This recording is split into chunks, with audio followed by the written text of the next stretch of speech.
Welcome to pungi TV. एक सुंदर सा जंगल में एक पेड़ की डाल पर कबूतरी रहती थी। उसने अपने घोंसले में अंडे दिए थे। उसमें से 2 अंडा तो सफेद था, लेकिन एक अंडा सुनहरा था। कबूतरी को यकीन नहीं होता है कि वो सुनहरा अंडा उसी का है। कबूतरी अपने सारे अंडे की देखभाल बहुत अच्छे से करती थी, सुनहरा अंडा का भी। फिर अचानक एक दिन जंगल में बहुत तेज हवा चलने लगती है। फिर कबूतरी का घोंसला नीचे गिर जाता है। कबूतरी के सारे अंडे फूट जाते हैं, लेकिन सिर्फ सुनहरा अंडा ही नहीं फूटता है। अपने सारे अंडे को फूटता हुआ देखकर कबूतरी बहुत ज्यादा रोने लगती है। हे ईश्वर, मैंने कितनी मेहनत से अपना घोंसला बनाया था और साथ में मेरे अंडे भी थे। वो सारे अंडे फूट गए, बस एक ही अंडा बचा हुआ है। पता नहीं ये तूफानी हवा क्यों चली और मेरा सारा संसार उजाड़ दिया। हे प्रभु, क्या तूफान मेरे ही अंडे को नष्ट करने के लिए आई थी?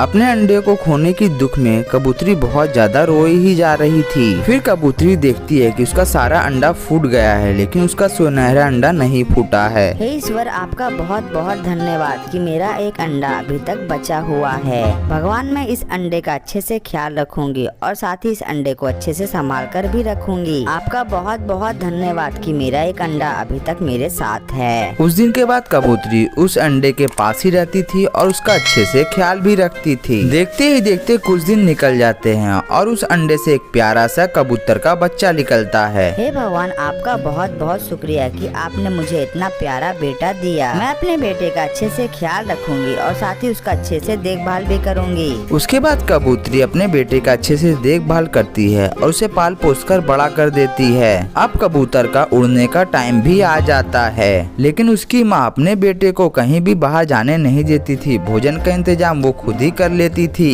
एक दिन अचानक कबूतरी की तबीयत बहुत ज्यादा खराब हो जाती है। कबूतरी में उड़ने की ताकत भी नहीं रहती है, वो बेचारी हिलडुल भी नहीं पाती है। कुछ दिनों से कबूतरी अपने भोजन की तलाश में भी नहीं जा पा रही थी। फिर एक दिन कबूतरी अपने बेटे से कहती है, बेटा, मेरी तबीयत बहुत ज्यादा खराब है। अब मेरे अंदर उड़ने की ताकत भी नहीं बची हुई है। अब मैं तुम्हारे लिए भोजन का इंतजाम भी नहीं कर सकती हूँ और मैं तुम्हें भूखा भी नहीं देख सकती हूँ। बेटा, अब तुम्हें खुद ही जंगल जाना पड़ेगा और अपने लिए भोजन खोज कर लाना पड़ेगा। लेकिन माँ, आज तक तो मैं कभी भी बाहर नहीं गया हूँ, मुझे जंगल के बारे में कुछ पता नहीं है। अपने बेटे के मुंह से ये सब बात सुनने के बाद कबूतरी एकदम चुप हो जाती है, वो कुछ नहीं कह पाती है। फिर कबूतरी बहुत मेहनत करती है और जंगल चली जाती है भोजन ढूंढने के लिए। उसके बाद कबूतरी भोजन लाकर अपने बेटे को दे देती है खाने के लिए। लेकिन कबूतर को ये अच्छा नहीं लगता है कि उसकी माँ की इतनी ज्यादा तबीयत खराब थी। वो फिर भी उसके लिए भोजन लाने के लिए गई। माँ, मुझे आज खुद पर शर्म आ रही है कि आपकी इतनी ज्यादा तबीयत खराब थी, फिर भी आप भोजन लाने के लिए गई, मैं नहीं जा पाया। माँ, आप उड़ने की हालत में भी नहीं हो, लेकिन आपने मेरे लिए इतना कुछ किया। मैं भूखा ना रहूं, इसके लिए आप बिना सोचे समझे ही जंगल चली गई भोजन लाने के लिए और मेरे लिए ढूंढकर जंगल से खाना लेकर भी चली आई। और मैंने आपके सेहत के बारे में एक बार भी सोचा भी नहीं। आज मैं कहीं बाहर नहीं जा पाता हूँ, ये आपकी वजह से ही है माँ कि आप मुझसे इतना प्यार करती हो कि कहीं बाहर नहीं जाने देती हो। आज मुझे आपका प्यार समझ में आया माँ, मुझे माफ कर दो। आज से मैं सब कुछ खुद ही करूँगा।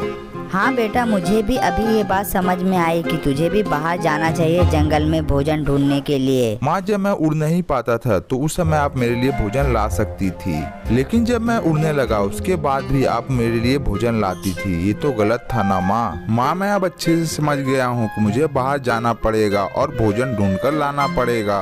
अब से हमेशा भोजन लाने के लिए मैं जाया करूँगा और आप घर में रहकर आराम करोगी। हाँ मेरे बेटे, तू बिल्कुल ठीक कह रहा है। अब तेरे अंदर बुद्धि भी आ गई है, तू बड़ा हो चुका है। माँ, अब आप आराम करो, मैं जंगल जाता हूँ और भोजन खोज कर लाता हूँ। ठीक है बेटा, अच्छे से जाना और घबराना मत, सब कुछ ठीक रहेगा।